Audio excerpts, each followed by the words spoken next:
This podcast is made possible by supporters like you. Mahalo. And by Atlas Insurance Agency, Hawaii's largest professional agency, helping Hawaii navigate insurance solutions since 1929. More at atlasinsurance.com.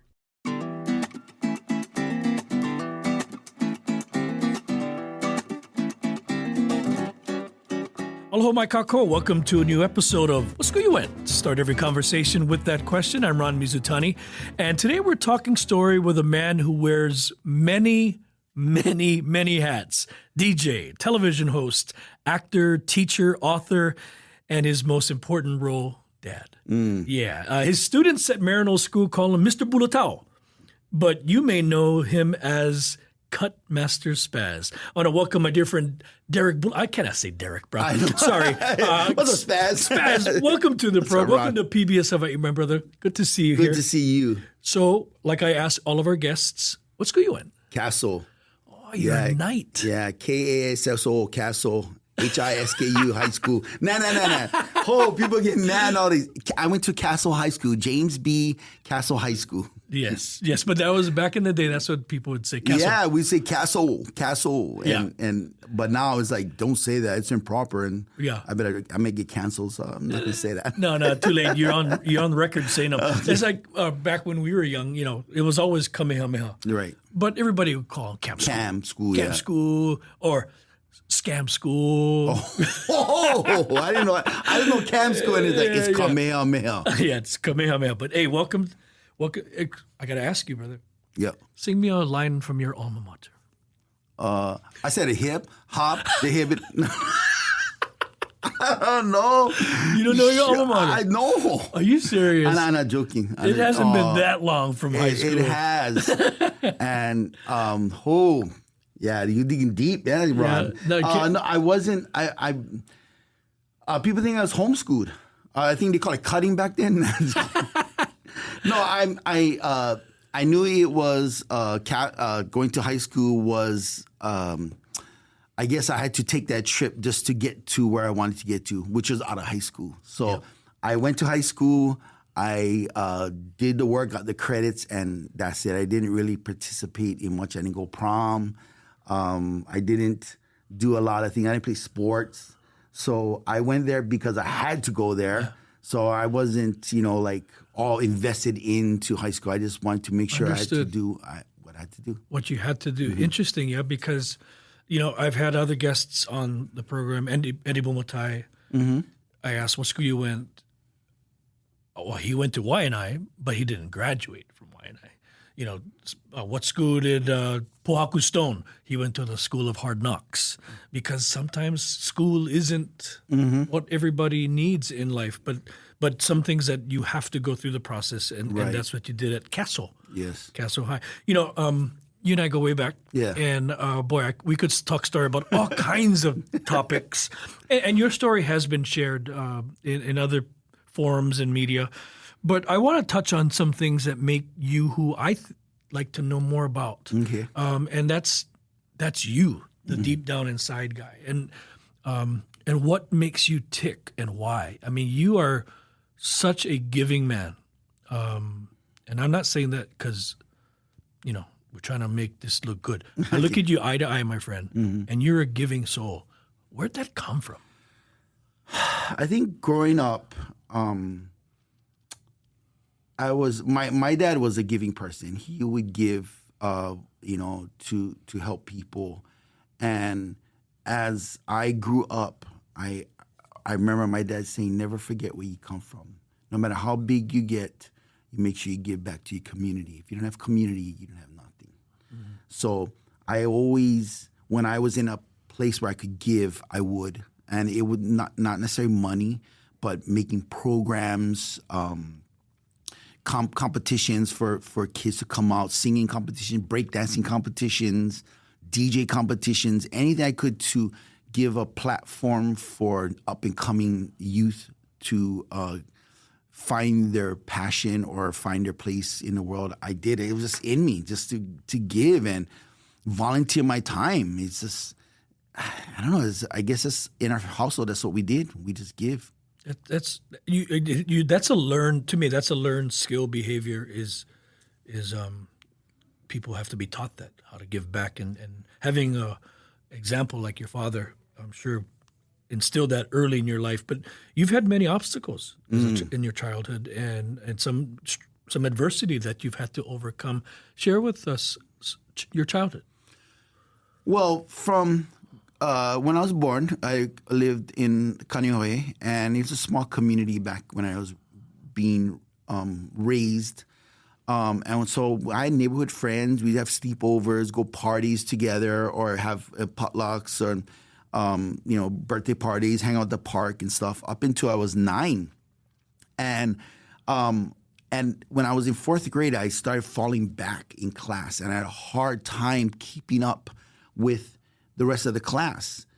At that time, they did not have a really formatted special ed program, but they had that budget for special ed.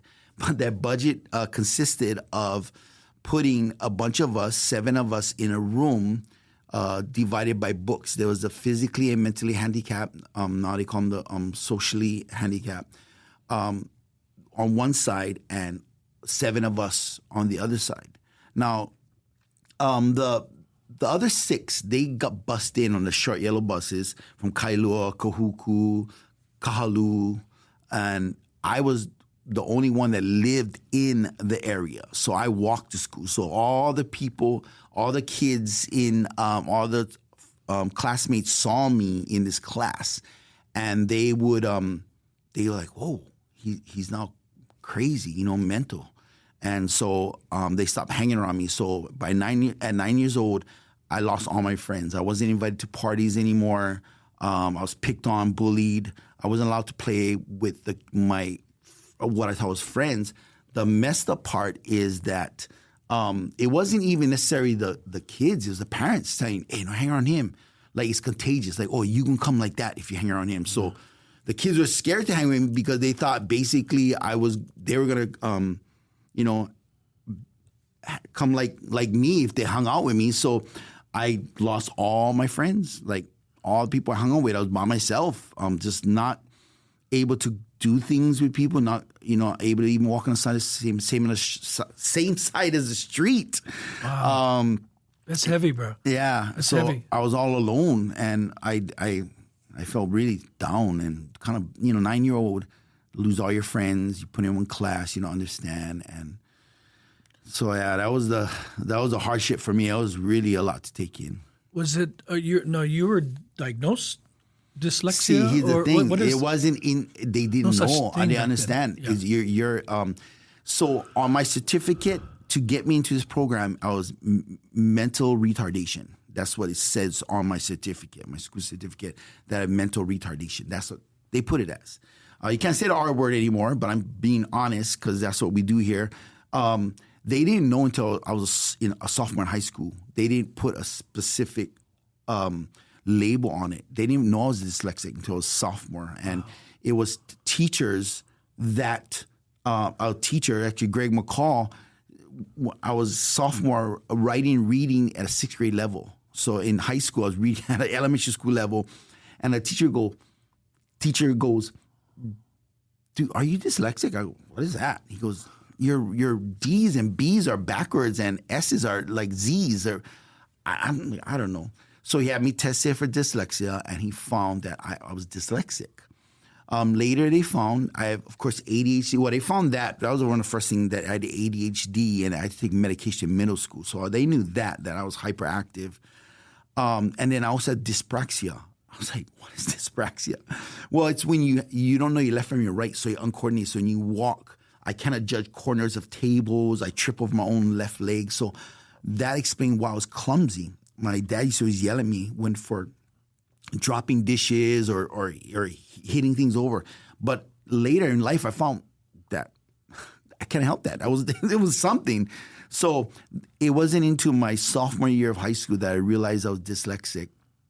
And my teacher was able to help me get on the path because they know how to treat it. When you know what the illness is or the sickness is or the disability is, they can help it. So by my 12th grade year, I was reading and writing as a senior. Wow. So you caught up in a hurry. Yeah, I caught up. I had to. I mean, believe me, it wasn't easy. Like I said, that's why I told you from the beginning of this, I was just there to do the work, not partake in all the homecoming and all the kind of different things, because what takes someone one time to do, I have to do 3 times. So if we have to read a book for class, I have to read a book 3 times to understand it. Okay. Brother, I know you don't want to hear this, but I apologize. I didn't know all of that backstory when I asked you to sing your alma mater. Now that I hear this part, and I've known some of it, but not to the degree that you have to overcome. My apologies for, No. Love you, bro, for that, for your honesty and transparency. But you found calm in music. Yes. Early. Absolutely. Clarity. I've said music has saved my life. Yeah. In elementary school, we went to a dance. Well, in the cafeteria, we had a dance, and that's when everybody could come. And they had a DJ playing. And I went in there, and of course, like I said, we're not going to dance with anybody because nobody wants to dance with us. And so I just watched, and I watched the DJ as he played the music. He played hip-hop music, and everybody's throwing their hands in the air and waving and going, oh. And they played rock music, and people like jumping around, like almost like a mosh pit, getting excited. Then he plays a slow song, and everybody's all lovey-dovey. And I was like, wow, this guy is like a maestro of the people's emotions. That's what I want to be. So I ran home at 10 years old. I told my mom, I'm going to be a DJ. She's like, what?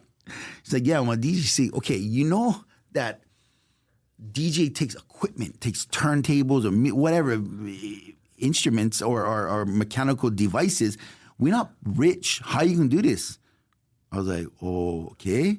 She's like, you got to come up with a plan. So that's where I got my business sense from. My mom said, you got to put a plan in place. Because a dream without a plan is just a dream. So I said, okay, what can I do at 10 years old to make money?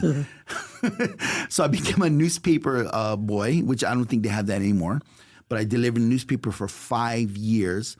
Meantime, I took my mom's and dad. They had the old big turntable made out of wood, and I used records. And my dad was mad at me because I would like try to mix and scratch Donahoe records, Cecilia and Capono, vintage, tiny but bigger.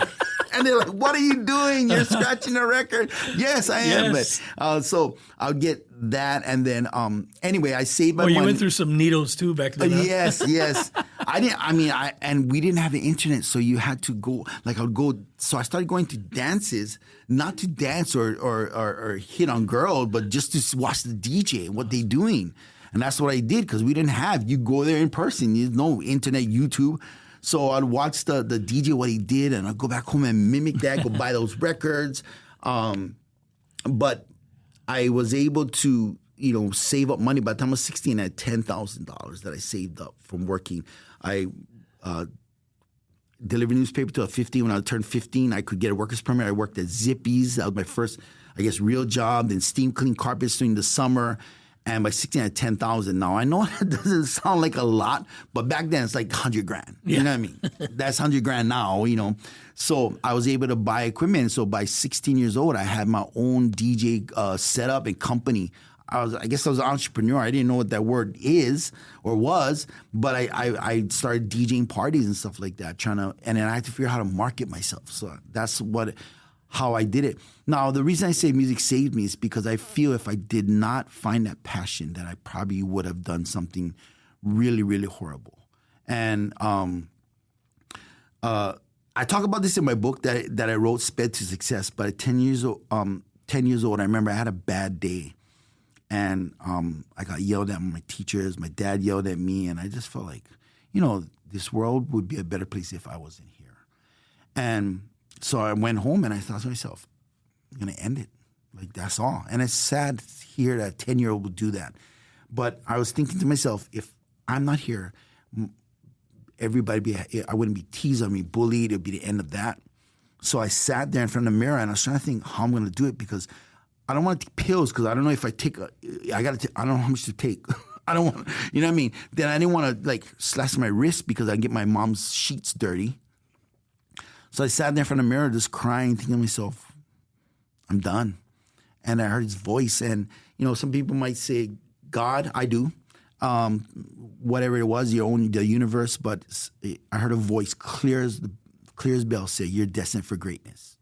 I was like, "What is that?" Like I heard it, I could hear like speaking to me, "You're destined for greatness." And at 10 years old, and it was just like opening a book or watching a video and seeing my life that's going to be great. Like I'm going to be destined for greatness. I'm going to change people's lives. I'm going to make a difference. I'm going to be a light for many people. I just got to overcome this hump. So I never ever thought about taking my life ever again. From then on, and I just pursued my passion of music. And so I think part of the giving is that moment when I know that I have a gift to give, and that is helping the youth find their passion. Beautiful. Wonderfully said. And again, thank you for your transparency. You had a purpose. Yeah. And thank God you listened. Yeah. Because a lot of people who get to that point, whether you're 10, 20, 50, we hear about suicide all the time. Yeah. We talk about it. It's kind of a taboo subject, but I don't think it's a taboo. Right. It needs to be spoken. That's why I brought that up, because I wanted to be honest and transparent and tell you, like, I did go that route. I was beaten. I felt, and if anybody out there is feeling that way, know that there is a way out. Yeah. You just got to search for it, listen, like you said. Yeah, listen, but also talk. And as a friend, you say, "Hey, I noticed something." Open yourself up to that channel of communication. So, gosh, I could go in so many different directions because you wear so many hats today. I want to get into a space that, because it involves your DJ name. Okay. So Kutmaster Spaz. Yes. How did that come about, and why did you go there? And then today that has a different meaning, but we'll dive into that in a bit. But Kutmaster Spaz, what was that story behind? So the name Spaz was one of the tease names that I had from some boys saying, "Oh, he's such a spaz, mental spaz, And there's other names: Bubblehead, Fat Boy, White Boy. So when I became a DJ, I wanted to pick something that would always remind me where I came from, never forgetting where you come from. You know what I mean? Always reach for the sky, but keep grounded. So I took Spaz as a name that was one of the tease names I was teased because I was hyperactive and ADHD, and I took Spaz. So I was DJ Spaz. I won a DJ battle called Master of the Cut, and I'm dyslexic, so I didn't want to call myself Master Cut Spaz. I took Cut Master Spaz, and I spelled Cut Master with a K because if you spell it with a C, although it's the correct way to spell it, Cut Master with a C, if you spell it that way, you're spelling it wrong. And then now you know how I feel. 'Cause all my life, I'm dyslexic. I spell things backwards wrong. So if you spell it with a C, you're spelling it wrong. Like, oh, now you know how I feel. So I spelled it with a K, Cut Master Spaz with a K. So to kind of like a little joke that, hey, if you spell it with a C, you spell it wrong, even though you think you're right. Because that's how I feel all the time. I think I'm right. Like, what's wrong? Like, oh, you're spelling it wrong. Like, oh my gosh. So that's how I got Kutmaster Spaz, is a name that I got from my experiences. Wow. I did not know that side of the story, brother. And so you've ran with that. Your businesses have grown. You dove into Dis-N-Dat, and you turned that into a brand. Yes. And today it's still a part of who you are. Correct. Even though you're a teacher who everybody knows as Mr. Bulatao, which is your real name. Right. Right. That brand is still very much alive. Yes, I get students going, "Oh, my dad knows you. My mom knows you." I'm like, okay, how? It's like, "Oh, I guess you're on the radio, or you're Kutmaster Spaz and stuff like that." And it's funny because I get people all through my career, especially when I was younger. "No, what's your real name?" I'm like, "Kutmaster Spaz." Like, "No, what's your real name?" And I would just look at them and say, "Okay, I tell you what. Write one check for $500, put Kutmaster Spaz on them. We'll see how real that name is." Because that's my business name. Yes. I can cash that. I have an account under Kutmaster Spaz. So that's real as it is. And so, I always, and that's the thing, I always respect people. No matter how young, how older, I give them respect. If they want to be called Kickstand, hey, what's up, Kickstand? You know what I mean? Because that's one thing that always bothered me. I want to be called Kutmaster Spaz or Spaz And people just refuse, like, no, I'm not going to call you that. Like, but that's what I want to be called. It's like saying, oh, what's your name? Oh, my name is Bob. No, I don't want to call you that. I want to call you something else. Like, that's just kind of disrespectful to me. So I'm always about being fair. And like I said, if you want to be called Iron Man, hey, what's up, Iron Man? Nice to meet you, you know. But I do know, Ron, as you mentioned, that Spaz is a bad name. It's a canceling name now. Beyonce removed it from one of her songs because Spaz is a bad thing. But I'm not calling somebody Spaz. I'm calling myself Spaz. Now, I want to say it's grandfathered in because I had that name way before it was a bad thing. Spaz represents my trials and tribulations that I've gone to. The teasing, the heartaches, the struggles I've gone through. And, you know, even though people think it's a bad name, but I'd be happy to explain to anybody. One, I'm not calling anybody Spaz. I'm the Spaz. But Spaz has done more than Derek has ever. I tell people this all the time, that as Kutmaster Spaz, I was able to raise money for different organizations. I was able to make a difference. I have letters. I have a whole storage of letters from parents and students that said, Kutmaster Spaz, thank you for what you've done. Kutmaster Spaz, you made a difference in my son's life. Kutmaster Spaz, I look up to you because of what you did. Kutmaster Spaz, thank you for your story. They didn't say Derek. Derek didn't do that. I couldn't do it. I couldn't help myself as Derek. I was teased. I was bullied. I was picked on. I couldn't do anything as Derek. As Kutmaster Spaz, I was able to help generations of youth and families and organizations, nonprofits, to be the difference.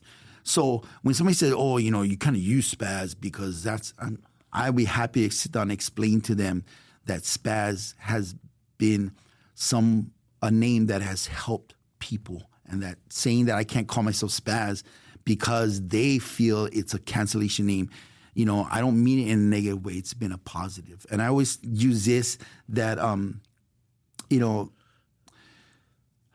Jesus, when he was the carpenter's son, nobody believed in him. And when he became Jesus, the prophet, oh my God, he could do miracles. He couldn't do, you know, in Nazareth, he couldn't do. And that's how I feel as Kutmaster Spaz. I can do miracles, but Derek Bulatao, I couldn't even help myself, you know? So Spaz means a lot to me, and it's my brand, like you said. It's my world. It's what I've done to help people. So I just wanted to put that on there on the table to explain if I do get canceled after this. You won't, brother. No, you've told that story. It's the story of you, and it's who you are, and it shaped not only your professional life, but what you mean to the community today. And you mentioned it briefly. You know, you're giving back, and it's like, I mean, if anybody, you've touched so many different organizations, even the ones that I've been a part of. And that's how our relationship really started as well. But, I mean, we could go down the list of all the things that you've done. DARE, Diabetes Association, American Heart, Hawaii Food Bank, and even here at PBS Hawaii. You spin music for us at our trunk or treat. And all it took was, Spaz, what can you help me? And what time and where? You know, and that's just who you've been as long as I've known. What drives that part of you? Because, dude, when do you sleep? I actually, it's funny you said I actually sleep probably 4 hours a night, because then I'm always working, always creating. My mind's always going. So I sleep probably 4 hours a night, and then I just go. But I just feel that my belief is, you know, you just give. Like it'll come back. It doesn't come back in monetary necessarily, but it comes back in other ways. When I give my time, and time is so precious to me, because I believe that, you know, money. If I loan you $20, you know, give me that back. I can get another $20. If I lend you my cap, I can go buy another cap. But time is something you cannot get back once you lose time. So time is so precious. So I give a lot of my time, knowing that it's precious, but it comes back. I cannot explain. Like I don't expect. I tell people, if you're going to volunteer or give your time, don't like, okay, what am I getting out of this? What's the benefit? Mm-hmm. Like, am I going to get more friends? Are they going to like me more? Or am I going to get whatever paid?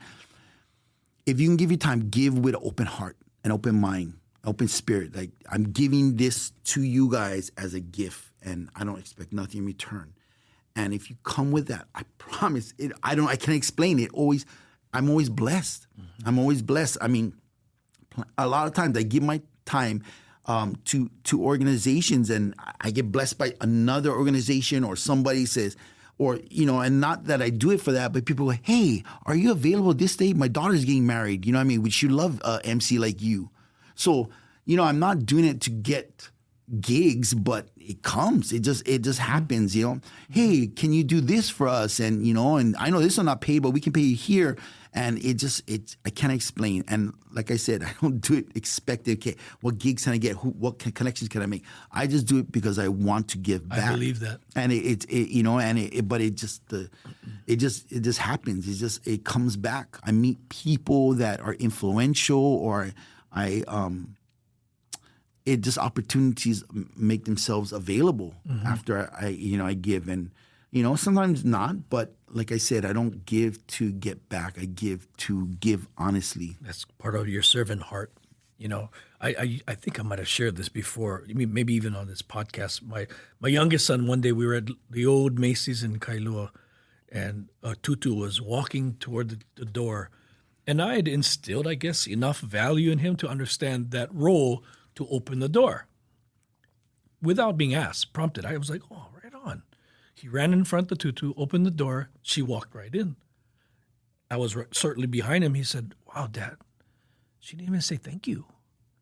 And I said, pause right there. Mm-hmm. I mean, he might have been like 8. Mm-hmm. And I said, did you open the door for a thank you? Mm-hmm. Or did you open the door because you knew that was the right thing to do for a kupuna? Oh, I opened the door because she was a kupuna. Never forget that. Because that's being servant. Absolutely. You're not looking for a thank you. You're not looking for a gig. You're not looking for kala, money, payoff, honorarium, whatever. Right. You just doing it because that's who you should be. And I believe that to the core, that's who you are. Good stuff. I want a couple more things, and then we'll wrap it up, because you and I could talk story all day. You're an author. You wrote a book, or you had your Kamoho, the chameleon plays hide and seek, brother. And that was such a beautiful story. But that story was about who? Me. You. Yeah.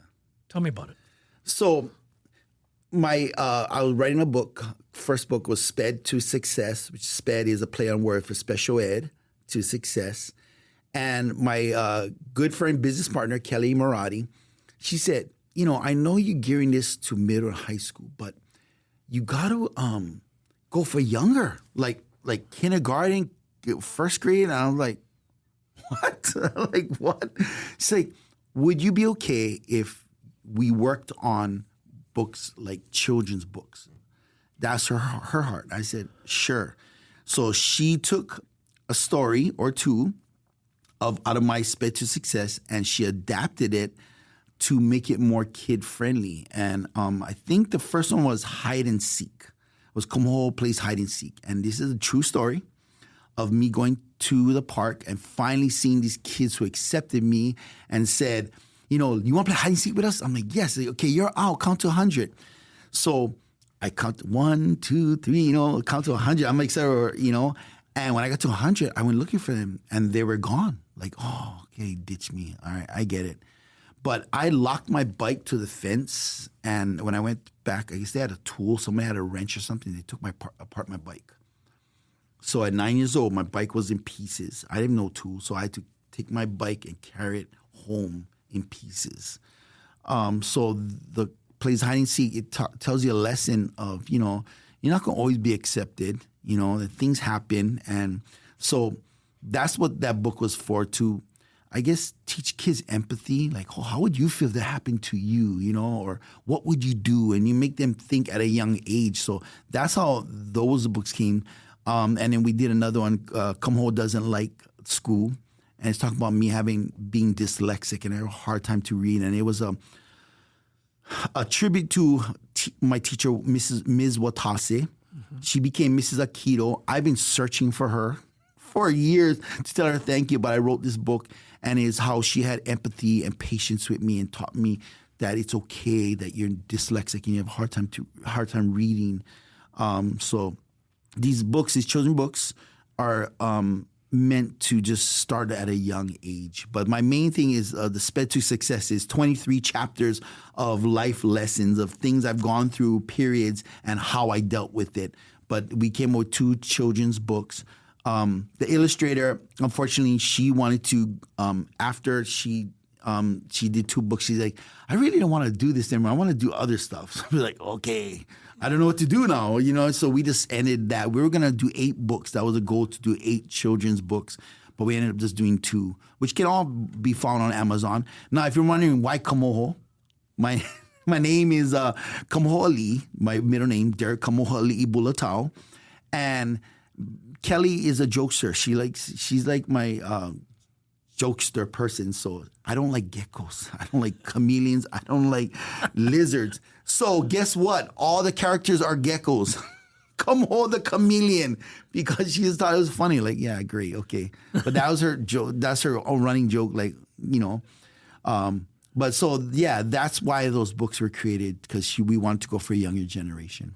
That's when you learn empathy, right? And some of the keiki that you encountered, not to no fault of theirs, because guess what? Empathy is learned, taught. Yeah. And if you don't have the right teacher, parent, instilling those messages early, you're going to get folks who tease, who bully, and you were on the receiving end of it. Right. So the empathy, a lot of us missed that lesson early in life.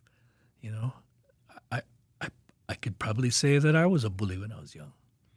So I sit here looking at you eye to eye right now, going, I'm still learning about empathy, and you're a walking billboard of what empathy looks like. So, thank you. You mean a lot to me. Thank you. I hope you know that. I do. You're one of the true friends. I appreciate you. Mr. Bulatao, yes. I'll never call you that again, brother. Spaz, because you'll always be Spaz to me. Yes. And now that you've shared this with our What School You In audience, and you've been very transparent and open, I want to let you know that I'm glad. I'm going to get emotional. I'm grateful that you answered that call at the age of 10, because you are destined for greatness. Thank you. And you have given yourself in such a loving and giving way. Thank God you answered that call. Thank you. Thank you. Because you've touched many lives, brother. Thank you. I appreciate that. Yeah. Never forget that. Your legacy is, sometimes people say, oh, my legacy is, I was a newsman for 30 years and whatever. Your legacy, you're still building it. Now you're giving back at Marino, teaching young, thriving, and people who want to look into the world of media.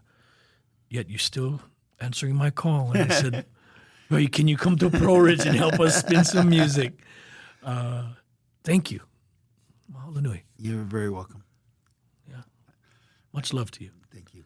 Continued success. Yes. Kutmaster Spaz. That's with a K. Yeah. Because if you got a C, you're spelling it wrong. Wrong. Ooh, boy. The tears are real, brother. The tears are real. Mahalo nui for joining us, folks. If that doesn't give you chicken skin, I don't know what does. Join us next time, another episode of What School You Went. You never know who's going to stop by. Until then, oiho. What School You Went is a PBS Hawaii production. Music by Taimane Gardner. If you enjoyed this episode, let us know on Facebook, Instagram, and Twitter, and tell your friends.